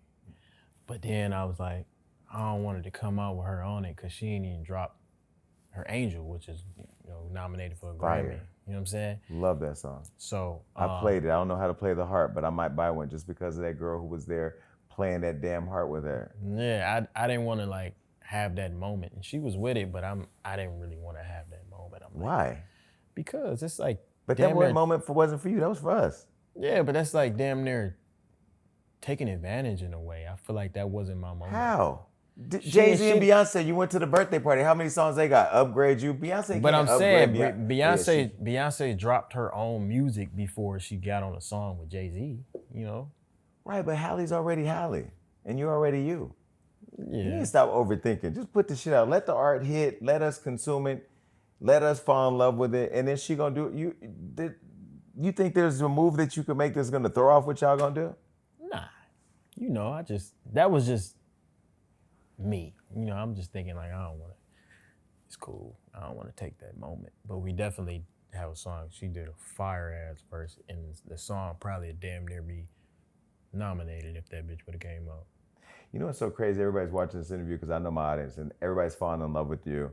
They haven't seen you like this before. Why you don't just let people see this part of you? Because I'm in an unfamiliar place. Mm-hmm. So when what I'm in part an of it's unfamiliar? This ain't my crib, you know what I'm saying? I ain't on Snapchat, I ain't on my camera and shit. It ain't, it's so I'm more like myself. I'm introverted, I'm more like chill and shit. And this is how I am in like real life. Yeah. Versus I get on the internet, my main goal is to entertain. Yeah. It's all calculated. I of all people know that.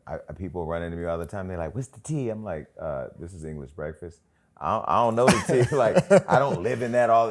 I was at the White House recently getting dinner, and this server walks up to me, and White House very presidential, and the girl goes, "Jason Lee, what's the tea?" I'm like, "Really? Like, where the eggnog at? I don't know nothing about that tea." So no, I get the internet, but that's why I love the fact that not only did he master the internet for himself, and this is what I think is really the true testament of a man, because it's not all about you, which is why I'm running for city council now. It's not all about me, it's about giving back. You actually put your whole family on how to get rich or how to make money off of YouTube, and took your mother out of the Rite Aid and put your family in a position where they can work for themselves and be entrepreneurs and make money. I just thought that was so dope and so selfless, because you didn't have to do that. Because some of us make money and we don't look back. Yeah. But that's a testament of who you are. So why don't you start letting people see that? The people that really know me and my actual supporters, they know that. Yeah. They know where I come from and how selfless I am and how much I motivate people, and I'm a good person. But I feel like this newfound fame, or whatever you want to call it, people don't really know. They don't really do their research. They don't know me like that. So they look at clips or tweets, and that's it. They automatically see the post that says DDG said this and DDG did that and DDG woo woo. You know what I'm saying? And that kind of like make them just, oh, he's a terrible person. Is there anybody in your past who's looked at your present and is so jealous they've tried to just be a hating ass bitch? I mean, you mean like hometown shit?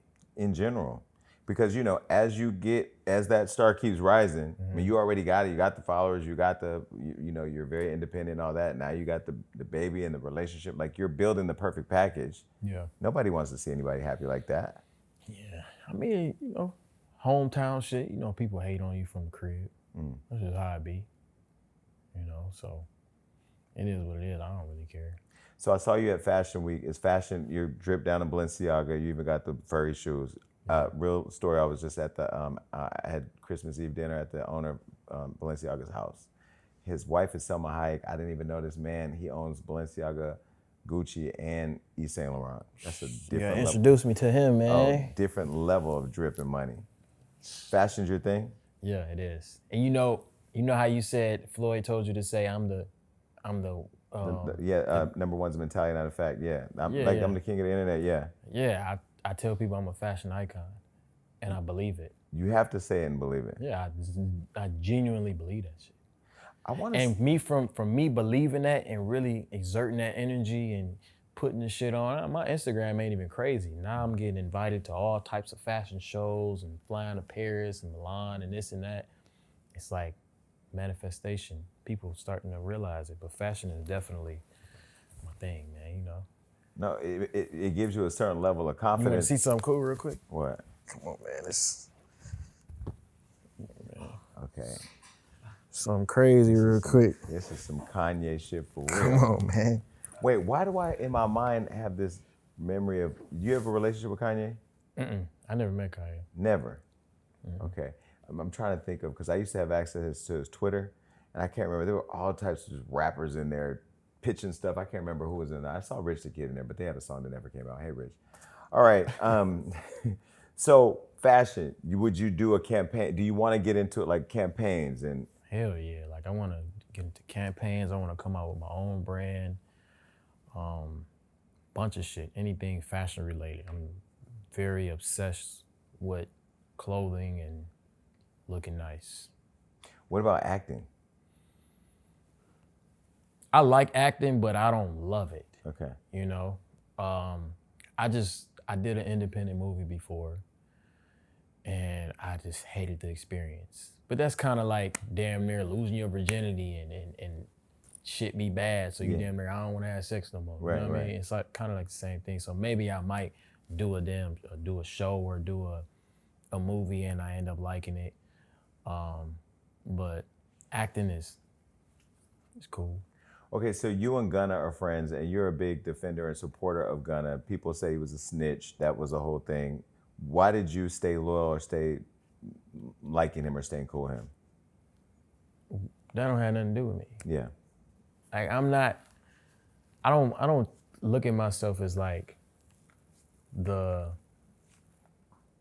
civilian that just talks about people not knowing their situation. I feel like that's all gossip and people not knowing the real situation. You might not know nothing. Mm-hmm. It might be a completely different situation going on and they don't know. Right. But people just butting in, and you know, I'm one of those people, I don't know nothing. Like I'm cool with the nigga, he cool ass nigga. We actually friends, so I'm not gonna judge nobody off that. And I ain't in the streets, so what the fuck I'm gonna give a fuck for?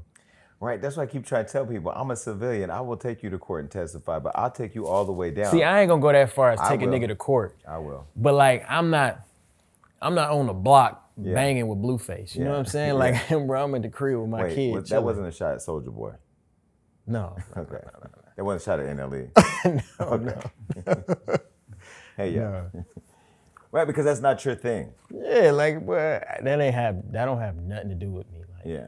Even through all the shit that Blueface doing and shit, I'm still cool with the nigga, bro. That's still my homie. Like, well, because it has nothing to do with you. I don't look at the internet and base how real people that I actually know are. Like, I look at them as real people. But you haven't been tempted to put Blueface and NLE in a group text and like, come on now. Because I almost did it one day, but I just don't want to be a witness. I feel like that shit wasn't that deep to even like, they were just trying to box. I feel like that's easily squashable. Yeah. You know? I feel like you don't get in the middle of no shit like that. People are going to people already like you, but they're going to like you after this interview. The comments, I already know. Because I know when they're going to say, because Blueface right there, or they on his ass. But, you know, but I feel like when you just are, you know, because the Blueface off the camera and Blueface on the camera, to me, it's two different people. Like, I see the good Blueface, but then I see what he gives the internet. Yeah. He's like, you're trolling times 1,000. Yeah, but in person, he a good, solid ass nigga, though. Just like Wack. Look at his mentor. You're gonna go back home tonight and talk to Halle about releasing the song that you withheld from the fans that are now tweeting about. It's already out though. We gonna make a new song for Halo. That's what we talked about. Okay, you're gonna get on the remix of Angel. No, I would never. We can't get a song trap up. version of that because she be trap. She do the trap. Y'all, you can redo that. You know what? I'm gonna spill some beans. Halle know how to rap too. I be telling her, I'm like, man, you need to drop a rap song because Beyonce be rapping a little bit. Your girl has sold the world on being Halle. I've seen, she don't let that veil slip in public, but I've seen her a couple of times. She can go. I get it. I know that. Yeah. I know that when we're not in public, we are who we are. Yeah, she loves the locks. They love men with locks. You have locks. Gunna have locks. I mean, people pay attention. These people are very intentional. You guys have shown us who you are. We just, Yeah. So when you went, now have you seen the original Mermaid? Like, do you understand why the little white girl? I haven't watched the cartoon still. They gonna get on me. But what the fuck I'm gonna watch the cartoon for? My girl in it, and she's the actual mermaid. Seriously? Wow, he just said it's a whole different level. Your girl ain't even a fish, let alone a mermaid. You know, it be the people that don't have half of what you got that have an opinion about everything that you've earned. Yeah. Yeah, shut your ass up. It's crazy. Yeah. What do you think the biggest misconception of you is? That I am a bad person. I feel like everybody, I think it's just a internet thing. It's like a Twitter thing, you know? People think like I'm just a terrible person for some reason because my girlfriend is this angel, you know?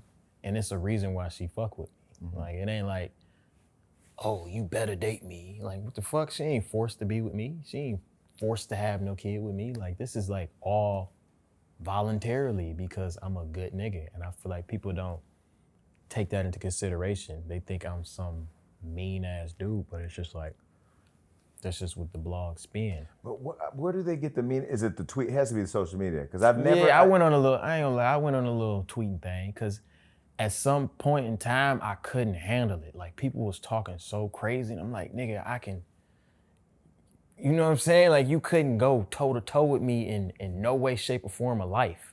So why the fuck is you speaking on me? You know what I mean? And that's where that's that Pontiac coming out. Yeah, it was getting to me a little bit, but then I learned to realize, I'm like, man, these is probably just little ass kids, or these some niggas that's probably just got off of work. They just trying to just get online, talk some shit, whatever, and just go about the day, hopefully get a response. And when you're in Paris at Fashion Week, wearing Balenciaga from head to toe with a beautiful girl who actually loves you and you seem happy, and I see you eat great food because he puts his food on the internet too.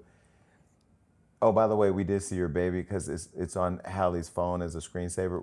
We didn't take a picture of it, but we saw it yesterday.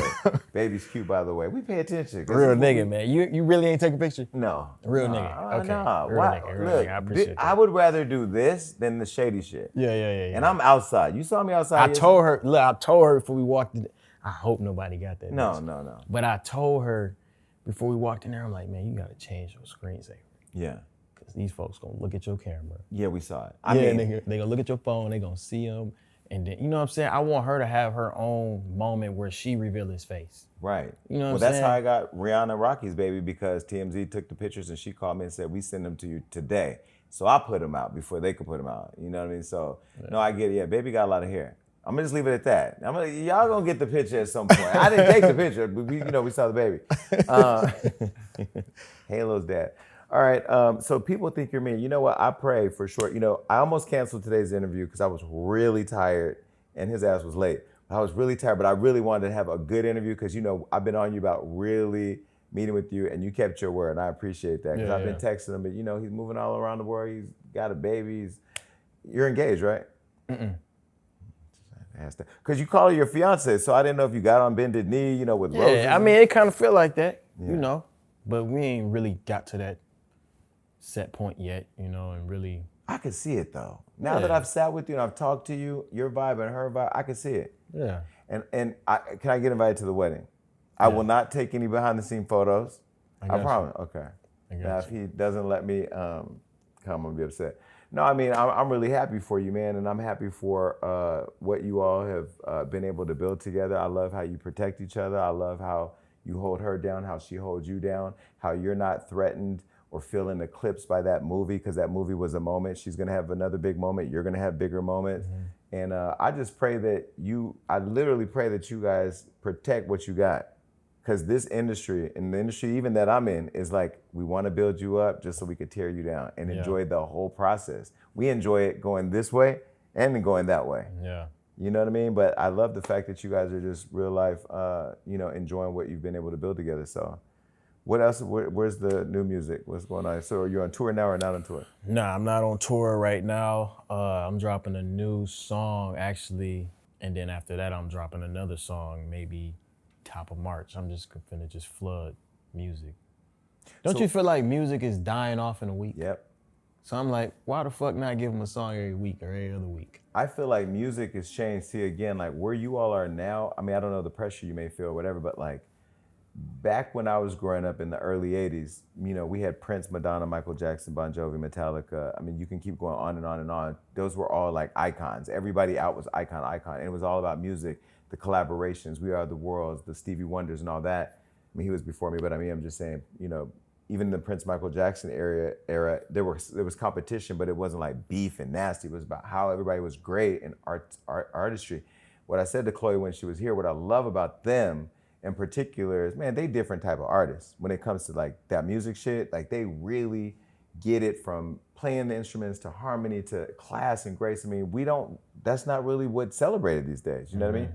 So to be able to see all of you doing it and the fact that you've figured out social media, because a lot of people don't know the social media. They get all the followers, don't really do nothing with it. Yeah. But no, I mean, yeah, I don't know. Music I'm scared. TikTok, social media has changed music. Yeah. But like labels just want to get that one hit, whereas I feel like because you did a deal with Epic, right? Mm-hmm. So you went why did you go from independent to label? Because I feel like as an independent artist, you can't get as far as I want to go. Like I want to eventually be on a nigga like Drake level, where I can sell out an arena or I can drop a song and then go #1, I feel like with enough hard work and enough music, that can happen. So, but independently it's not. Because of the radio, because of the you marketing? Unless you got every connection and you got the most powerful team in the world, then maybe, but going completely independent and making it that far, it's not possible. You can make a lot of money, but you ain't gonna get that far. But music is not about the money for me. Real life story. I met Drake before he started rapping at a Burger King parking lot. It's not Burger King anymore, but Burger King parking lot right over here on Highland and right off Highland and Sunset years ago. And I remember on MySpace, I heard his song and he said he was in the studio with his mentor putting his mixtape together. And to see Drake go from that to where he is now, every time I run into him, it's a moment where we're just like, this is crazy. Because I've seen him go from, man, I'm about to drop this mixtape that's gonna be a classic. That's what he said, it's gonna be a classic. I'm like, okay, I didn't even know you was a rapper. I thought you was acting. Boom. Yeah. Then you see him now and seeing younger people now be like, yo, Drake is the GOAT. It's crazy. Yeah. I mean, he earned it though. Yeah, hell yeah. Nigga work hard. But he also earned it without all the stunt. I mean, he earned it with, It's just good music. Yeah. It's coming. Yeah, I believe it. Just don't forget who you are. Just don't see me out at Michael Rubin party and be like, I think I was at his show once. You know what I mean? Nah, hell no. I'm never that type of nigga. Okay. Well, listen, this was fun, but we're not gonna let him get out of here yet because it's the show, and now we gotta get to the games. Okay, so here at the Jason Lee Show, we like to play games, and so the first game we're gonna play is called Name Drop.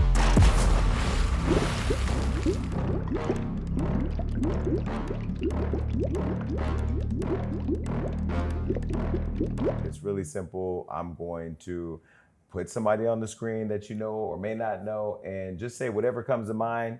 It could be a story, it could be something good, or it could be shade. All right, first person. Brought him up earlier. I don't know if Gunna know this, but he one of my favorite rappers. Really? Yeah, like how niggas got their set. How their top fives kind of like alternate throughout the years and stuff. I think Gunna in my top 5. Okay, for sure. Who's your top 5? Because I know Future's in there somewhere. Yeah, for sure. Okay. I say Drake. Say Young Thug, Future, Gunna. Then the 5th. You know how you gotta kind of like think about it a little bit, cause what you think? Cause you know how I listen to. Yeah, kind of come and go. You know, you probably say like, you know, Kanye West or some shit. You know, like. I mean, Kanye's iconic. Yeah. Okay, this next person. Usher. Now he's performing at the Super Bowl, and this was where your first date was with your girl. Mm-hmm. One of your first dates. Yeah. Completely, bro. This nigga, his shows is amazing. Yeah. Like I've been to a concert before, and this is no like gassing or nothing, bro. But he put on a real life show. And he a good dude, real good dude. Have you been to the one in Vegas? Yes. That's the one you went to. Yeah. Where they're on skates and everything. Roller skating and shit. And also he gave me his seat at All-Star game. At the All-Star game. Yeah, Usher, I don't think he gets enough credit for being as nice as he is. As cool. Yeah, good dude. When you saw him singing to Kiki and then Kiki's baby daddy just burnt out, did you want to call him up and give him advice? Like, it's going to be all right? No. Call him who? Kiki's Darius. I don't know Darius. He said it's none of my business. All right. Next person, friend of the show, Nick Cannon. Nick Cannon is, I low-key see myself in Nick Cannon a little bit in terms of like. I was going to say, what, 13 kids, 12 kids? No, not like that, but like he's a real life entrepreneur. Yeah. Like really putting shit together, content-wise. I could see myself having like a little Wild 'N Out show or some shit. Like I see myself in Nick Cannon type, a little bit. What I love about Nick too is he loves putting black people on. Yeah. So when I started and I did a reality show to kind of put my brand out there and I didn't like it. I thought it was ghetto, it was just ratchet. I interviewed him and I said, hey man, put me on Wild 'N Out, bro. And I was not a comedian, didn't rap. I was terrified to go out and perform in front of people, and he gave me 5 seasons on the show. Went out there, killed it. It really gave me a lot of comfort with dealing with the public. Yeah, he a good dude. Like just like, oh, you want to do it? Go ahead. Yeah. Yeah, nah, Nick is cool. All right, next person. Krishan. Krishan is, I would say, she has a cult following. She has a nice cult. It's kind of like, it's dope to see. Ride or die. Yeah, she got people that love her. If Halle calls you and says, I want to put you on my face. I wouldn't let her do it. Please don't. Hell no. Okay. And you're not going to put Halle on your face? No. Okay. Yeah. Tattoos, I don't have, no shade to the face tag gang, but no. Okay. Yeah. Next person. I didn't know you guys were as close. Yeah. Yeah. He's very, very influential, very good dude, and just like the poster child for like making it to the top. Yeah. Content-wise, like just watching this come up is crazy. I've been watching him. I won't lie, I don't watch a lot of streamers, but I wouldn't even label him a streamer at this point.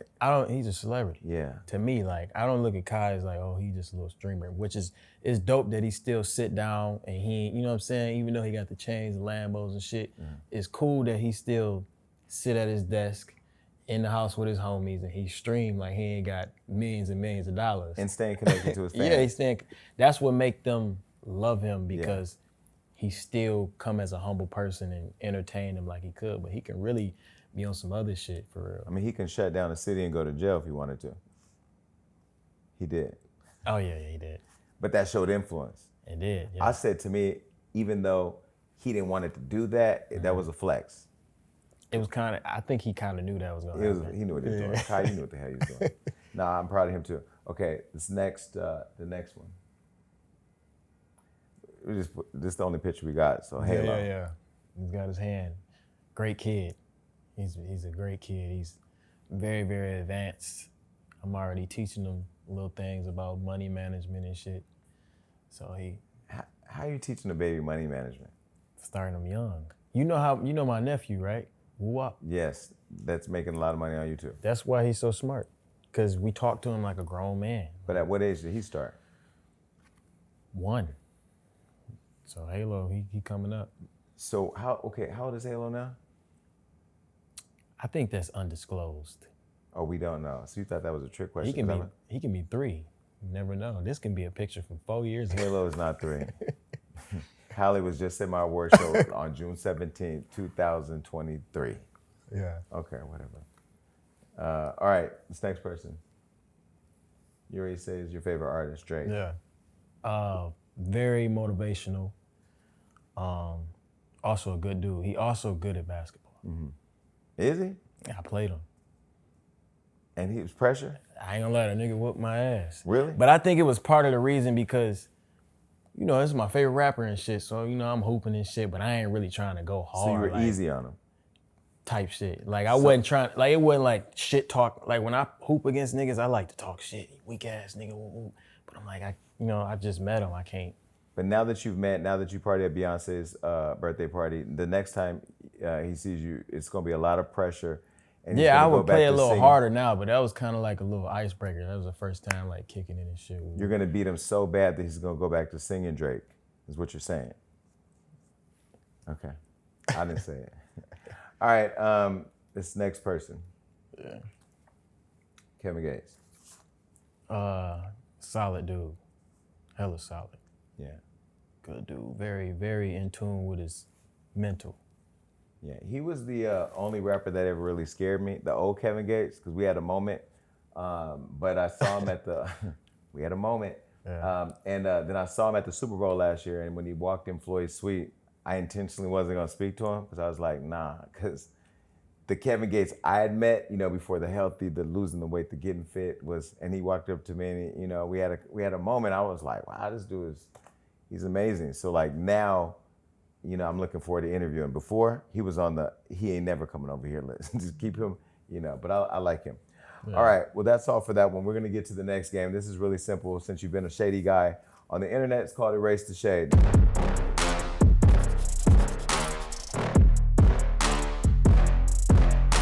Now, I'm gonna put up some stuff that you've said in the past, and you get to decide if you wanna stand on business or if you wanna erase the shade.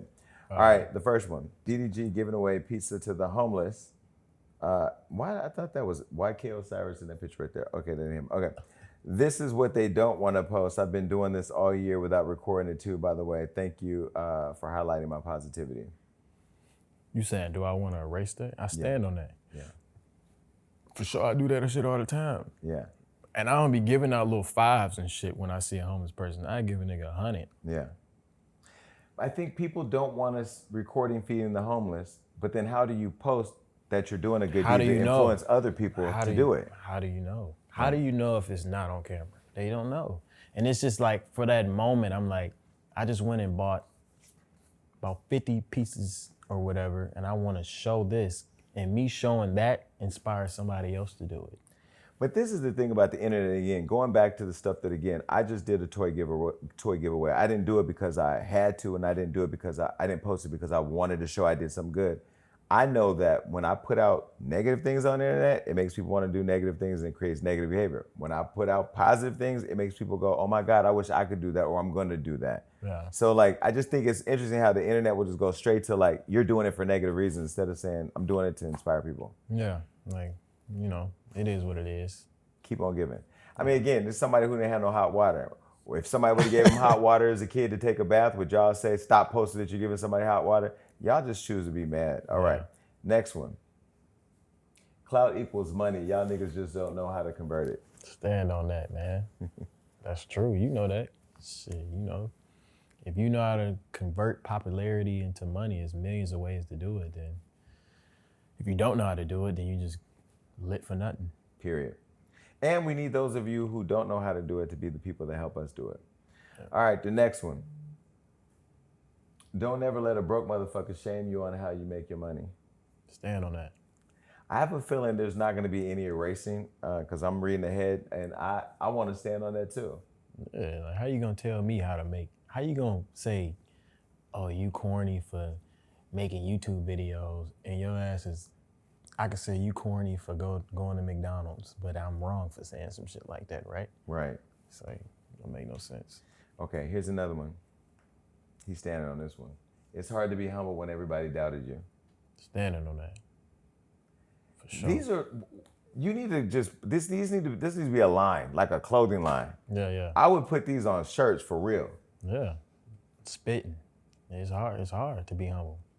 Everybody doubted me. Like, even before I got money to live in LA and everything. Like people are like, you moving to LA, you doing YouTube? Even my teacher, I'll never forget this. Like my English teacher in 10th grade or 11th grade, I was like, I make YouTube videos. He was like, what? That's stupid.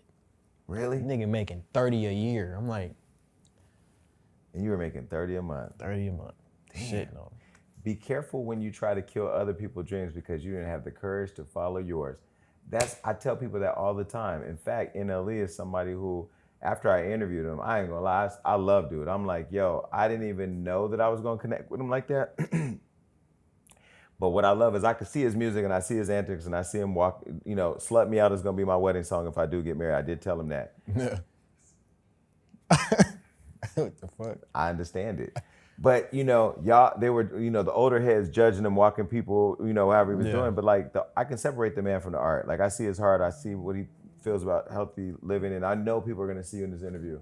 And it is so crazy, like, when the trick is on you later. Like, when you catch, like that teacher who's watching you just rise. Like, they're eating shit. Mm-hmm. Shit eaters. All right, here's the next one. Hip hop so dry I might start doing country music. Matter of fact, somebody sent me some rock and roll beats. Erase that shade. I was just joking. Hold on, before you erase it. Last night you saw Quavo perform with all those rockers. That was some dope shit. It was lit. Right? That was fire, yeah. I couldn't see myself, I would make country music on some funny shit, but it might hit, you never know. Would you do a country song with Lil Nas X? Yeah. See, that could work though. Yeah. Okay, because I saw, Lil Nas X, his biggest song was a country song, Billy Ray Cyrus. When Quavo got off the stage last night at the Black Music Collective, he performed with George Clinton and Verdine White from, I can't think, Earth, Wind & Fire and a bunch of other legends. And when he walked off, I was like, yo, when they first said your name, I was like, I don't know, but I thought it worked. That shit was fire. Yeah. Yeah, that shit was dope. So he looked at his guy and said, maybe I might do it. So I don't know. I feel like you could do anything you want. Beyonce did a country song called Daddy Lessons. When you get a chance, go on YouTube and look at Beyonce Daddy Lessons Country Music Awards. She shut their shit down. They were not happy. Yeah. See, be careful because when we get in your space, we might take it over. Yeah. Here's the next one. The internet is so gullible. Stand on that. Because you can pretty much just feed it whatever you want and make money. Yeah, I can make whatever story up I want and they gonna bite at it. That's why blogs are in business. Standing on it. All right, here's the next one. Someone said DDG low-key hard as fuck when there's not someone in your ear telling you he isn't. Mm-hmm. And you said high-key internet just full of bandwagons and followers. Kudos to you for being different. Salute. Stand on that, man. I feel like people really don't listen to my music before they speak on it. Cause you gotta really listen to it to understand why I went platinum, double platinum, why I got multiple gold records. You know what I'm saying? Like niggas that's not good is not getting that far. Right. So I feel like once you separate what you see on the blogs and what you see online from the music and you just listen to the music for what it is, you really understand like, oh, this nigga talented. All right, next one. Blogs be spinning narratives like a motherfucker. LOL. I fuck with the hustle though. I get it. Stand on that. We don't do that though. Have you felt like Hollywood Unlocked's been mean to you? No. Okay. Nah. It's more so like say cheese. But the people that follow like the rap shit, that's their thing though, right? Yeah, like say cheese and like who else? What's your relationship with Academics? Me and Academics actually really cool. Okay. That's my homie. So he don't never do like nothing crazy on me, you know. He be going hard. Yeah, he do. I fuck for with the people he don't fuck with though. Yeah. But like the people he fuck with, he real nigga, you know. But Shade Room sometimes, you know. Me and Shade Room is cool though. Okay. We're cool. Okay. No, I didn't want you to put out all the people that, because I don't want the haters getting any shine on this show. Oh no. Okay. No shine. No. All right. Me and Shade Room cool. The next one.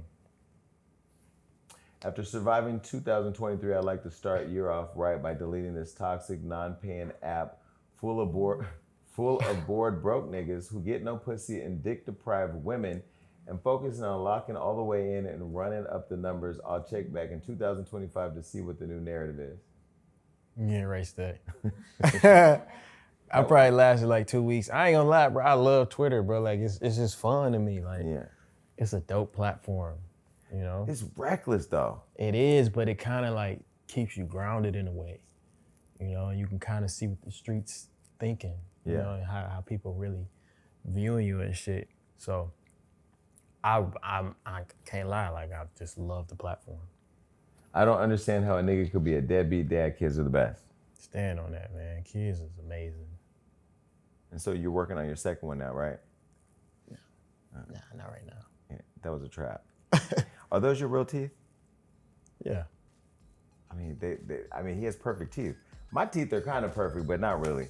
Listen, thanks for coming on the show. Thank you. You're welcome to come back anytime. Give it up for DDG. Hey, thanks so much for watching The Jason Lee Show. To watch more episodes like that, click right here. And if you want to see more, subscribe below and click that notification bell.